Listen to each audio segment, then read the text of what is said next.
What's going on, beautiful people? Welcome back to the Meridian Dynasty here on NCAA Football 06. And today we have two videos in one pretty much.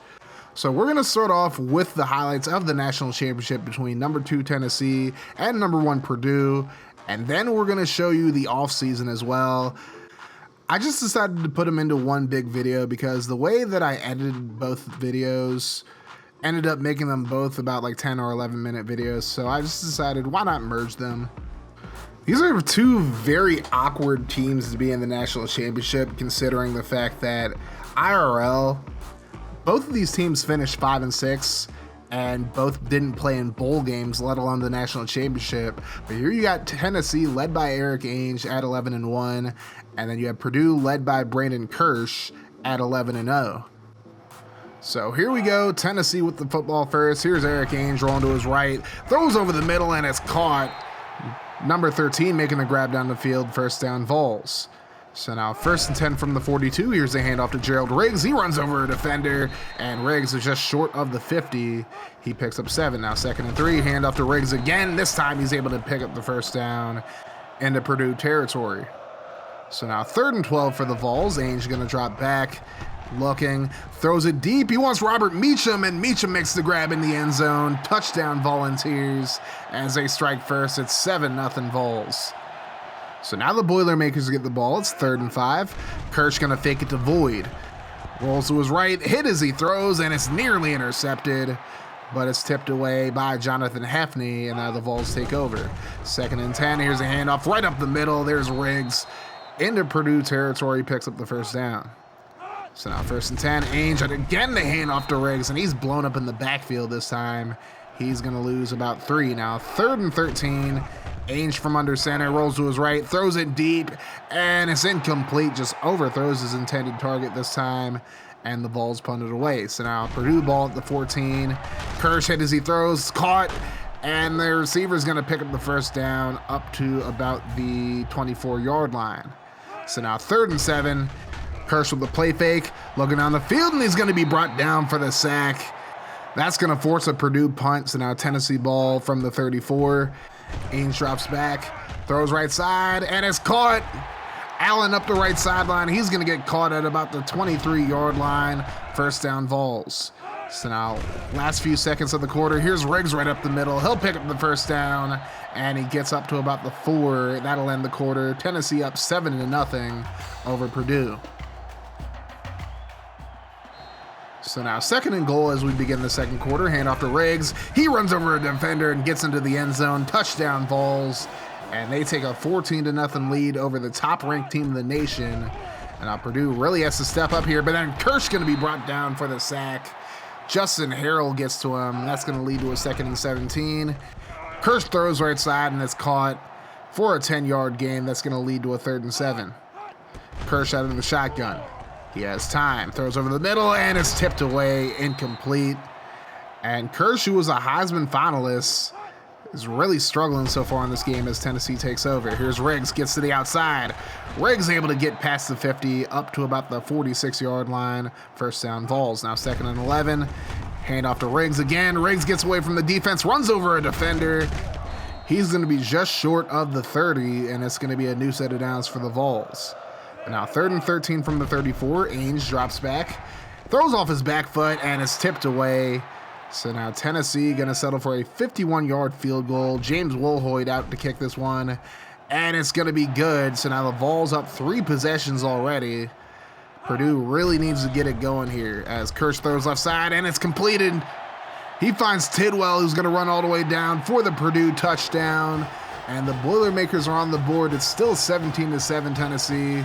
But at least Purdue now has points on the board as Tennessee takes over. And Riggs going to take the pitch and gets blown up in the backfield. It's going to be a holding call against Tennessee anyways, but Purdue would actually decline it. So now 2nd and 16. Ainge going to let this one fly, and it's caught by Robert Meacham, who gets inside the Purdue 40 up to about the 38. A hell of a throw by Ainge and an even better catch by Meacham. So now Riggs is going to get stood up at the line of scrimmage. That's going to lead to a 2nd and 10. Hand off to Riggs, and he's going to be stood up again. And Chris Mayfield would have to leave the game due to an elbow injury. So now 3rd and 10 for the Vols. Ainge in the shotgun. He'll drop back. Has time, throws left side, and it's completed. That's Meacham again, but he's going to be well short of the first down marker. So now Wilhoit will come out for another field goal. The kick is up, and it's good. So the Vols with a 20-7 lead over Purdue, and we'll see if the Boilermakers can do anything before the half. Kirsch going to throw right side, and it's caught. The receiver gets out of bounds at about the 27. That's going to lead to a 2nd and 3. Kirsch in the shotgun this time. Hands it off to Gerard Void, and Void going to be short of the first down marker. Now 3rd and 1, they're just going to hand it off to the fullback. He gets blown up in the backfield, and Purdue pretty much has given up for the most part in this first half as Tennessee goes into halftime up 20-7 over the number 1 team in the nation, Purdue. We'll be back with the second half in just a moment. So now Purdue going to start off the half with the football down 20-7. Kirsch on 3rd and 9, throws left side, and it's completed. And Purdue is now up to the 50-yard line. They're trying to stay alive in this game. Now 3rd and 8. Here's a handoff on the draw to Void. He goes nowhere. Paris Harrelson makes the stop there, and Purdue will have to punt it away. So now Tennessee with the football. Ainge throws right side, and it's off the helmet of their receiver. So the Vols will have to punt it away. So now halfway through the 3rd quarter, handoff to Void, and he's going to reach out for the first down as he crosses midfield. It's probably his best run of the game so far. But now 3rd and 14 for Purdue. Kirsch throws, and it's tipped away, incomplete. And Tennessee able to stop Purdue on the drive. So now 3rd and 5 for the Vols as they take over. Ainge going to dump it off to Riggs, and it's nearly intercepted. But it's tipped away, falls to the turf, and now Purdue with the football again. So Kirsch going to throw it to the flat, and it's caught, but the receiver steps out of bounds. That's going to lead to a 3rd and 2. And here's the fake to Void. Kirsch rolls to his right, throws across his body, but the receiver just drops it, and Purdue has to put it away again. So now Tennessee ball with about a minute to go in the quarter. Ainge throws over the middle, and he finds his receiver. That's going to be a Vols first down. So now 2nd and 10 from the 31. Here's a handoff, and Riggs able to get free, and he's up to about the 37-yard line. Now 3rd and 4. Fake by Ainge. He's going to let it fly. He wants Meacham, and he makes another big grab. Robert Meacham has been so dependable in this game for Tennessee. And now Purdue going to be called for the face mask, so the Vols get the ball at the 17. That'll end the 3rd quarter. Vols lead 20-7. So now 4th quarter, the Vols trying to put this one away. Ainge looking for the end zone, and it's incomplete. The tight end just couldn't hold on to it. So now Wilhoit will come out for another field goal. Here's the kick, and it's good. The Vols go up by 16 now. It's 23-7. But Purdue still has a shot. They still have plenty of time to come back in this one. Now they face a 3rd and 8. Here's the play fake by Kirsch. He's going to be brought down for the sack on the blitz. And Purdue really just can't catch a break here. Tennessee with the football now, trying to run the clock out. Ainge going to throw right side, and it's caught. But they rule Allen out of bounds. I thought he got a foot in bounds, but instead, the Vols will punt it away. So now Purdue with a 3rd and 5. Kirsch going to be intercepted on the play. Jonathan Hefney comes up with a pick, and now the Vols have a chance to put this one away effectively. 3rd and 9 from the 28. Ainge going to drop back, looking towards the end zone, and it's going to be tipped away incomplete. So now Tennessee going to try a 45-yard field goal. Wilhoit just having a busy day kicking the ball. He's now 4 for 4 as Tennessee's up 26-7, and Purdue trying to make something happen here. Kirsch under pressure, throws across his body, and it's incomplete. Purdue would just punt it away from there, and the Tennessee Volunteers have won their first national championship since 1998 when they beat my Florida State Seminoles. Purdue's still looking for their first national championship in football history.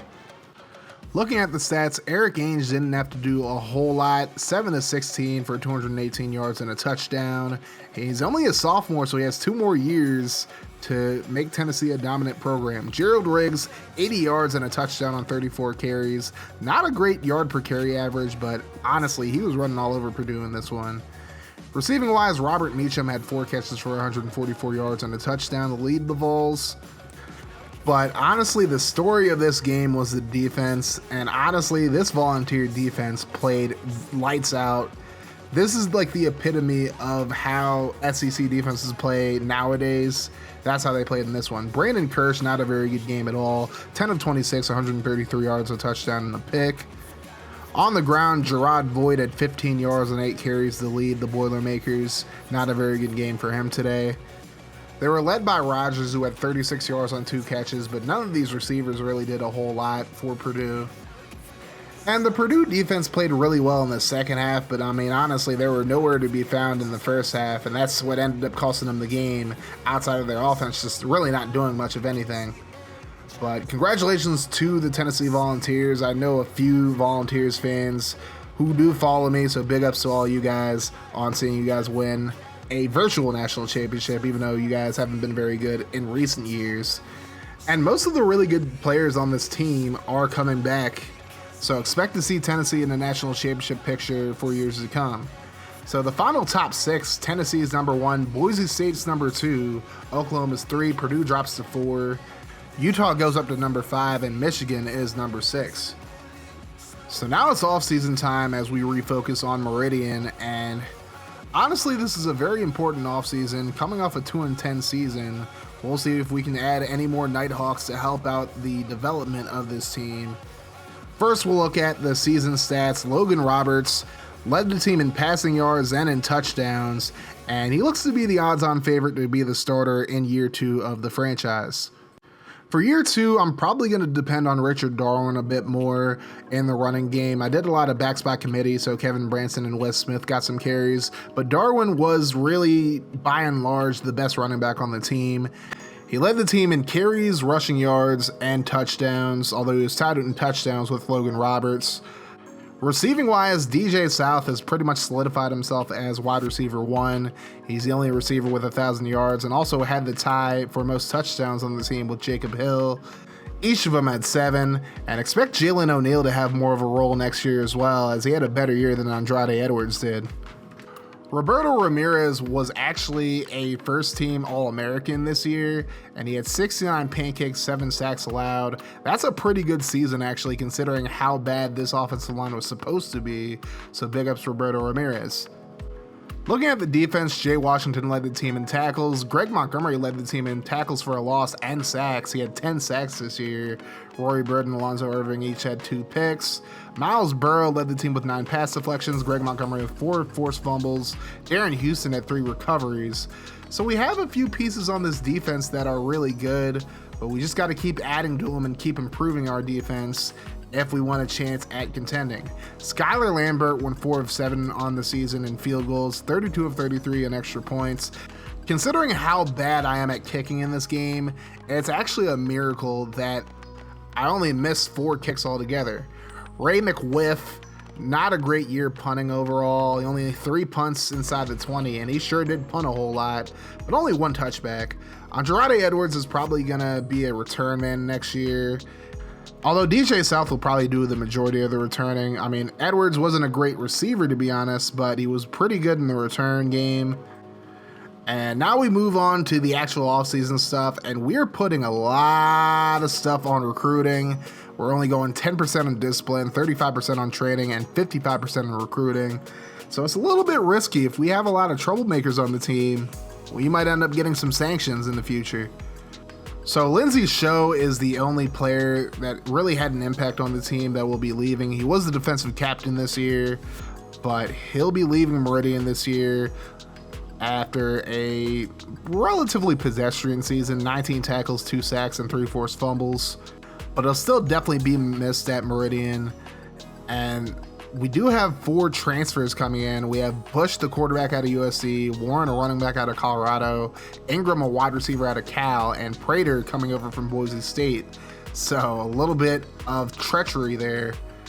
So in week 1 of recruiting, we do pick up Derek Wesley, who's an athlete out of La Puente, California.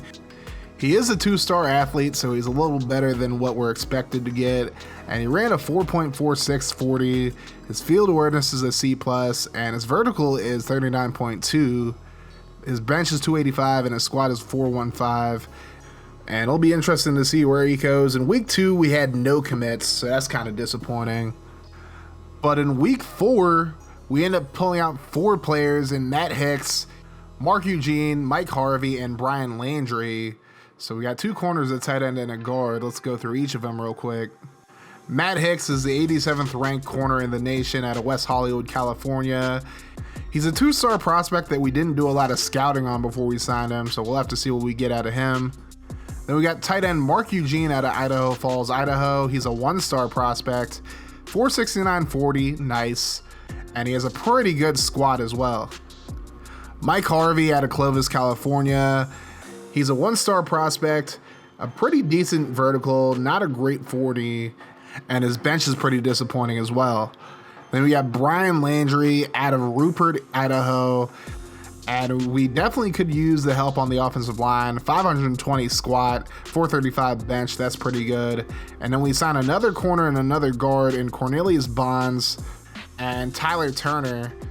So we have a really fast corner in Bonds who has a 4.26 40 time. His field awareness is pretty good as well for a 2-star.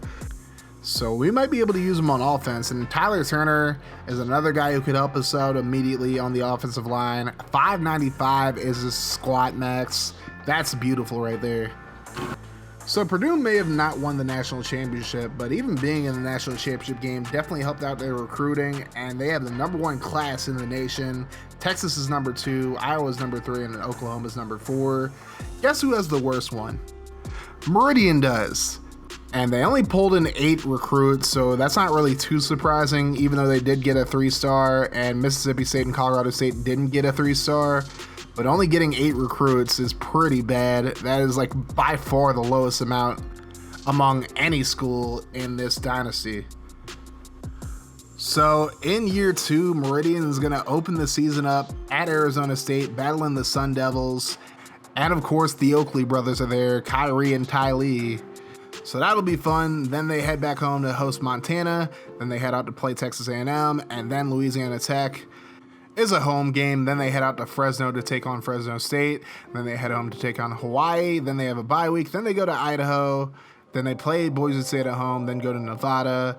And then they close the season out at home against Idaho State, at Utah State, before ending the season with a non-conference game against BYU.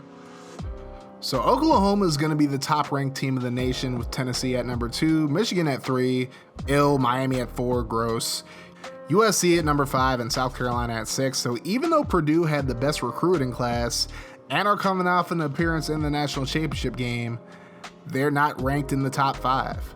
That's pretty shocking to me, I'm not going to lie. And Meridian's actually not ranked at the bottom. You have Idaho State, who they beat last year, and Navy ranked below them, and they're not too far behind Army, Rice, or Troy.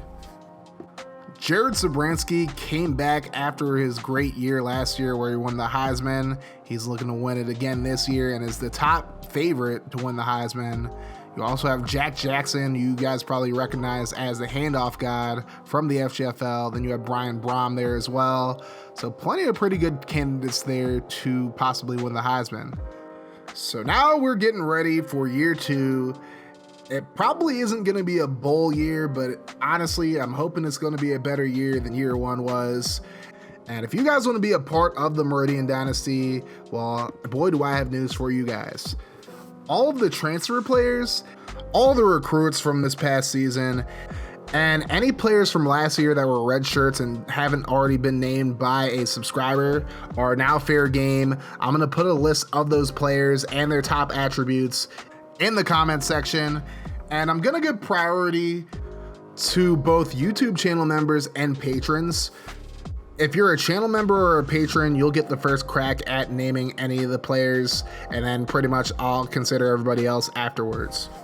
So to be completely fair to everybody, I would say pick 3 of your top players that you are favoring as far as renaming goes. And I'm not going to change the height or the weight of the players. I can't change the attributes, so we can just forget about that for now. You're just changing the name, the hairstyle, and the skin color, pretty much. And then equipment as well. If you guys want to add equipment, let me know that as well. The template will be down below as well, by the way, so you guys be hip to that.